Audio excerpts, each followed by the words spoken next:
আমাদেরকে বলে হুজুর রাজনীতির কোনো কথা বলবেন না, মানে ওরাও আকাম কুকাম করবে আর আমরা দোয়া করে দেব। এগুলো দিন শেষ।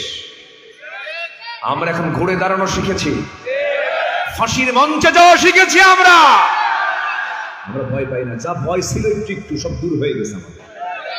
আমাদের ভয় পাওয়ার কিচ্ছু নেই। সাথিয়ার কৃতি সন্তান শহীদ আল্লামা মতিউর রহমান নিজামী রাহিমাহুল্লাহ, এই লোকটা কার পাবো না আমরা? এমন লোক আর খুঁজে পাওয়া যাবে? শুধু এই দেশের সম্পদ তিনি নন, বিশ্ব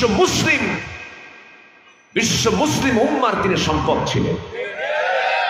এত বড় একটা সম্পদকে আমরা হারিয়ে ফেলেছি, হারানো হয়েছে। ঠিক কিনা বলেন? হারানো হয়েছে। আল্লাহ তুমি তার শাহাদাতকে কবুল করো। জোরে বলি আল্লাহুম্মা আমিন। বিকেল বেলা ছেলেকে ডাক দিয়ে বলে, আমার জানাজা কে পড়াবে? কি ধৈর্যের পিরামিড তিনি। তাকে রাতে ফাঁসি দেওয়া হবে, তিনি আগেই বলতেছেন ছেলেদেরকে ডাক দিয়ে, তারা দেখা করতে গেছে, আমার জানাজা কে পড়াবে? বাবা তুমি আমার জানাজা পড়াবা। ব্যারিস্টার নজিব মোমিন, যোগ্য পিতার যোগ্য সন্তান, বাবা তুমি পড়াবা। একদিকে ব্যারিস্টার, আরেকদিকে বড় আলেম, কিন্তু তো তুমি পড়াবে নামাজ। তোমার আম্মু যেন তোমার সাথে পাবনায় না যায়, ওর খুব কষ্ট হবে, ও ঢাকায় থাকবে। ওসিয়ত করলেন, কথাবার্তা বললেন স্বাভাবিক মানুষের মতো।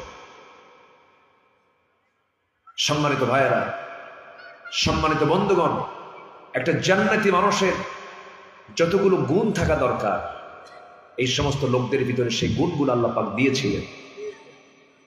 আল্লাহ তুমি তার শাহাদাতকে এদেশের ইসলাম প্রতিষ্ঠার জন্য তুমি আল্লাহ কবুল করে নাও। জোরে বলি আল্লাহুম্মা আমিন। তার নাম নেওয়াতে কষ্ট পেলেন নাকি? কষ্ট পেলেও কিচ্ছু করার নাই। একটা আলেমের নাম নিলে যদি কারো কষ্ট হয়, এটা আমার কি করার আছে? কি কন? কি কন?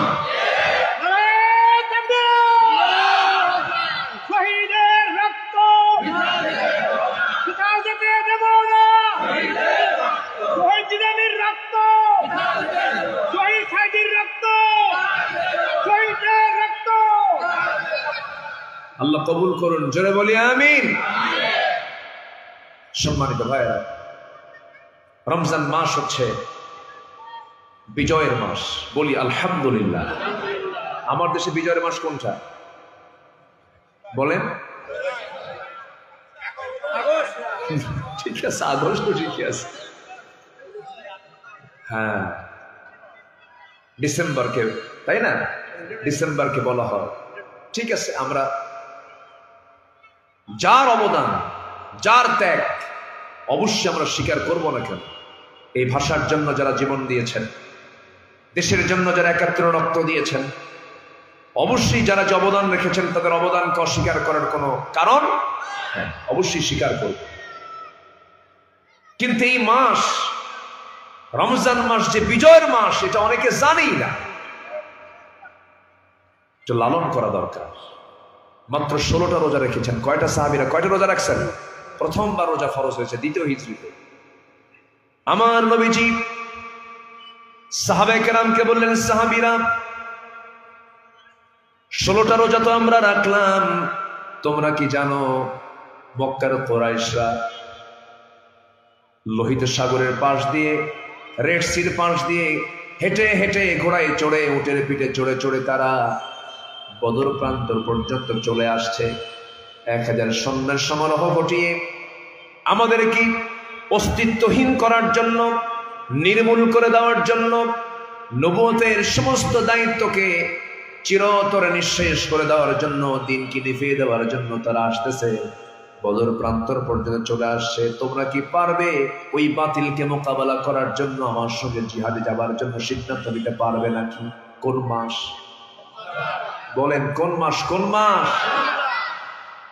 সাহাবীরা রোজা আছেন, সাহাবীরা বললেন, ইয়া রাসূলুল্লাহ, যেহেতু আপনি আমাদের কোনো মতে আমাদেরকে অর্ডার দিয়েছেন, রোজা যদিও রোজা যেহেতু ফরজ কাজ, এটাও বাদ দেওয়া যাবে না, জিহাদও ফরজ কাজ, এটাও বাদ দেওয়া যাবে না, আমরা রোজাও রাখবো, আমরা জিহাদেও যাব। রাসূল বললেন, না না, জিহাদের ময়দানে যাওয়ার জন্য রোজা এখন পালনের দরকার নাই, কারণ ইন কুনতুম মারদা আও আলা সাফারিন ফাইদ্দাতুম মিন আইয়ামিন উখরা। এখন আর রোজা রাখার প্রয়োজন নেই, কারণ জিহাদের মতো বড় সফর আর নেই, চলো জিহাদের ময়দানে যাব, রোজাটা পরে রাখবো আমরা। এখানে একটা প্রশ্ন আমি আপনাকে করব, রোজা রাখা কি যেরকম জিহাদ করা কি? বলুন তো, এখানে কোন আমলের জন্য রোজা বন্ধ হলো? বলেন।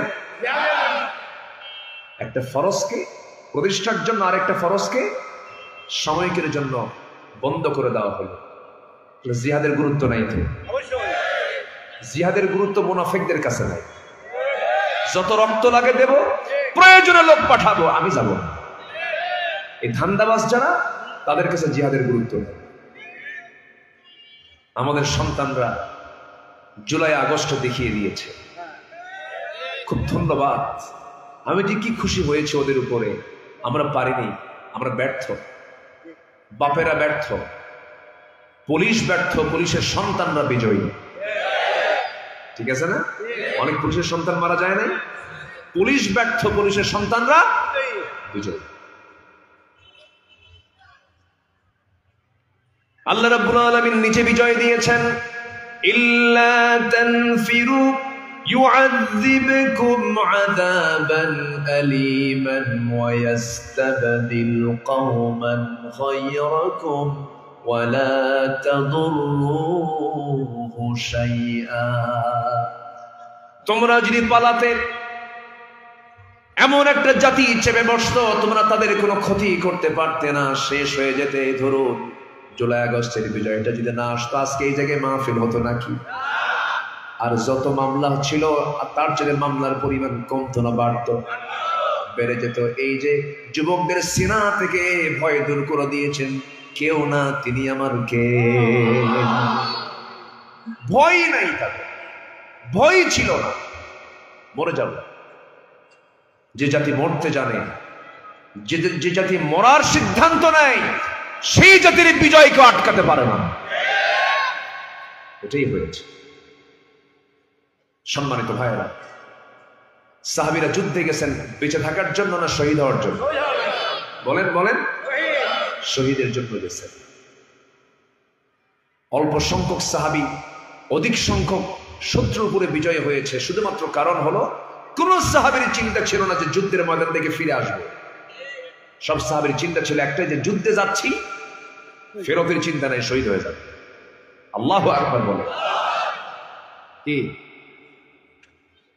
লাইট দিতে হইব না? দরকার নেই, থাক, সমস্যা আছে তো, দেন আপনি তাড়াতাড়ি এটা লাগায় চলে যান। তাছাড়া আপনার দিকে চায় আছে মানুষ, তাড়াতাড়ি করেন।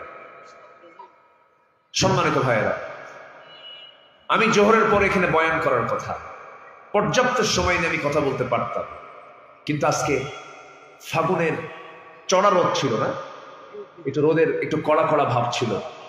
এই জন্য মাহফিল কমিটির সিদ্ধান্ত নিলেন যে হুজুর সময় যদি একটু কমও হয় আপনি আসর পরে উঠবেন। এই জন্য আমি আসর পরে উঠেছি, কিন্তু সময় তো খুব অল্প।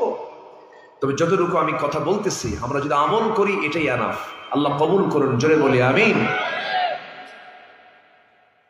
সম্মানিত ভাইয়েরা, আমার নবীজি রমজান মাসে 17তম রমজানের দিন সকালবেলা সাহাবীদেরকে রেডি করে ফেললেন। তার আগের দিন থেকে 311 জন হয়েছে, 311 জন।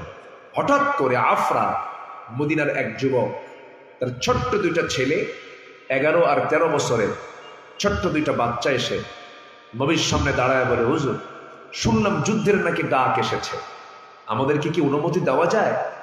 আমার রাসূল বললেন, তোমরা ছোট মানুষ, পারমিশন দিতে পারবো, তোমরা যাবে না যুদ্ধে।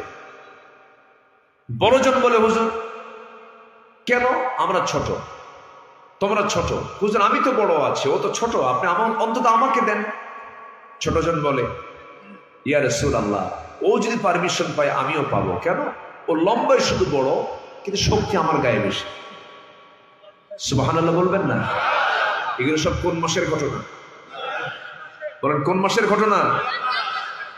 17তম রমজান। আর 17তম রমজান আমার দেশের রোজাদাররা কি কাজে ব্যস্ত হয়ে জানেন? মার্কেটে কি কিনবা।